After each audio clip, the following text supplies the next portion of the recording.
This Shabbat, we are in the midst of what is sometimes referred to as the Jewish civil high holiday season. This past Monday, we observed Yom HaShoah, Holocaust Memorial Day. And this coming Monday and Tuesday, we will be observing Yom HaZikaron, Israel's Memorial Day, and Yom HaAtzmaut, Israel's Independence Day. And in Israel especially, these days are really sacred days. For many Israelis, these 3 days are just as important, if not more important, than Rosh Hashanah and Yom Kippur. Because everyone in Israel was affected by the Shoah. Everyone in Israel knows someone who was killed either in a terrorist attack or while fighting in defense of the Jewish people. And everyone in Israel understands the miracle of the existence of the Jewish state. But the truth is, for some people, Yom HaShoah and Yom HaZikaron, the days on which we remember the martyrs of modern Jewish history, are more meaningful and more resonant than Yom HaAtzmaut, the day on which we celebrate Jewish strength and resilience. Because some Jews root their sense of Jewish identity not in Jewish triumph, but rather in Jewish tragedy. For some Jews, the destruction of the temple, the Spanish Inquisition, and the Holocaust are the key defining moments of Jewish history. It's what the great Jewish historian Salo Baron famously referred to as the lachrymose conception of Jewish history. As Salo Baron wrote in 1963, "All my life I have been struggling against the hitherto dominant lachrymose conception of Jewish history, because I have felt that an overemphasis on Jewish suffering distorts the total picture of the historic evolution of the Jewish people." But for other Jews, it's not Jewish suffering that defines our story, but rather Jewish strength. These Jews root their sense of Jewish identity not in the persecution of the Jewish people, but rather in the remarkable accomplishments of the Jewish people. And for these Jews, it's neither Yom HaShoah nor Yom HaZikaron, but rather Yom HaAtzmaut that is the most meaningful day of this auspicious week, because it's the day on which we celebrate the modern-day miracle of the establishment of the State of Israel. Some Jews are Yom HaShoah Jews, other Jews are Yom HaAtzmaut Jews. Some of us root our identities in Jewish tragedy. Others prefer that we think of ourselves through a lens of Jewish triumph. And of course, both tragedy and triumph, both darkness and light, are vital lenses through which to view the Jewish story. But some of us naturally gravitate towards one end of the spectrum, and others naturally gravitate towards the other. And in a very real way, that dichotomy extends to the way that Jews have defined ourselves over the past 7 months since October 7th. This past week, Rabbi Daniel Hartman, president of the Shalom Hartman Institute in Jerusalem, provided what I think is an excellent framework to help us think about the past 7 months for the Jewish people. Daniel Hartman said that since October 7th, 2 kinds of Jews have emerged: October 7th Jews and October 8th Jews. October 7th Jews focus on the tragedy, on the loss, on the victimhood that defined the Jewish people on October 7th. But the day after October 7th was October 8th. And on October 8th, the Jewish people were as strong, as united, and as resilient as we have ever been. And now, 7 months after that horrific day, each and every one of us has a choice. Are we October 7th Jews? Are we going to define ourselves by tragedy? Or are we October 8th Jews? Are we Jews who define ourselves by strength, by unity, and by resilience? As Daniel Hartman put it this past week, I am not an October 7th Jew. I'm an October 8th Jew. October 7th is something I have to remember, but I am not an October 7th Jew. I refuse to be. I refuse to allow that one day of failure and of victimhood to define the totality of my Jewish experience. This year, on Yom HaAtzmaut, 7 months after October 7th, I think we all have an obligation to follow Rabbi Hartman's lead, because this is the moment to reject Jewish victimhood and to embrace and to celebrate Jewish strength. As all of you know, over the past several weeks, major protests against Israel have been cropping up on college campuses all over the country. And my alma mater, Columbia University, has been at the epicenter of these protests. But this past week, the Jewish students at Columbia decided enough was enough.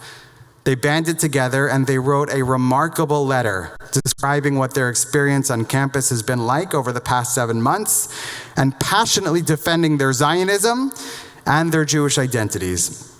I want to share just a brief excerpt from that letter with you now.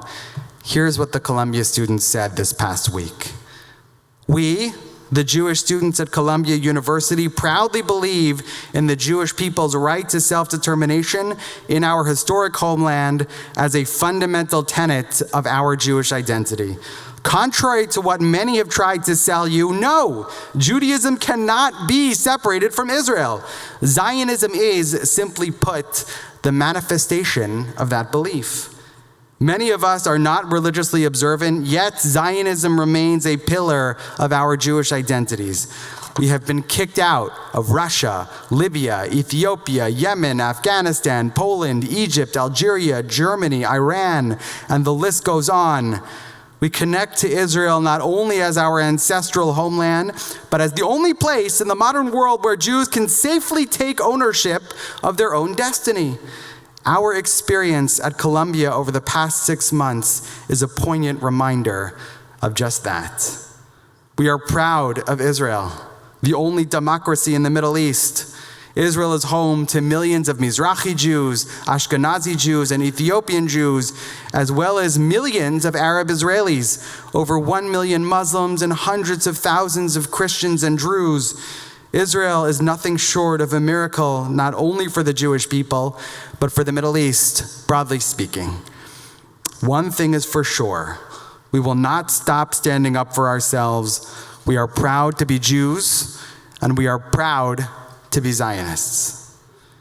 That letter was signed by 540 Jewish students at Columbia University, including 2 Temple Beth Shalom members, Sophie Kassan and Talia Rabban.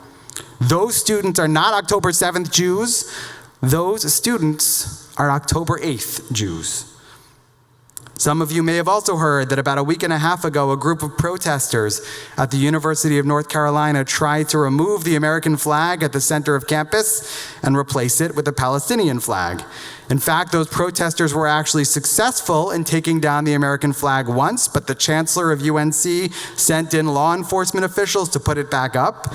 And when the protesters tried to take down the flag a second time, a group of about 20 students, mostly Jewish students, stood at the base of the flagpole and they literally held up the American flag above their head.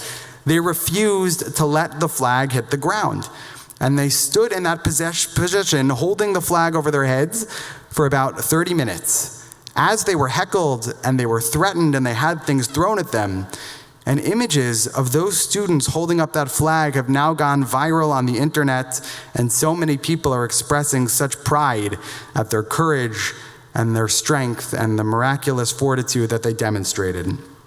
And I am so proud to be able to say that one of the students who stood at the base of that flagpole is a man named Jacob Goldklang, who's the grandson of our longtime Temple Beth Shalom members Marv and Sheila Goldklang. And I know that Marv and Sheila instilled such a strong sense of Jewish identity in their son Jeff, who then instilled it in his son Jacob. And today, Jacob is not an October 7th Jew, he's an October 8th Jew. And finally, I want to just acknowledge one more time that we have a new Israeli flag on our bima this morning. As I mentioned, that flag was very generously donated to Temple Beth Shalom by the Bershad family in honor of Max's bar mitzvah. And Jeff and Marissa commissioned the flag to be produced by the Canaan Gallery in Tzfat, a gallery in Israel that produces beautiful talitot, including the talitot that both Max and Leo are wearing this morning. But Jeff and Marissa and their family did not commission that flag just for this morning. That flag is going to be on our bima for many, many years and hopefully many generations to come, because they always want this bima to be infused with our Zionism, with our love for Medinat and Am Israel, our love for the Jewish state and the Jewish people, because we at Temple Beth Shalom are not October 7th Jews, we are October 8th Jews. The greatest defeat would be to allow October 7th to define us. If we allow October 7th to define us, then Hamas is already won. To paraphrase the Jewish historian Salah Baron, at this moment, we have an obligation to fight against the lachrymose conception of Jewish history, because on this Yom HaAtzmaut, we are a people defined not by victimhood and not by tragedy. We are a people defined by strength, by courage, and by resilience. Shabbat Shalom, and Am Yisrael Chai.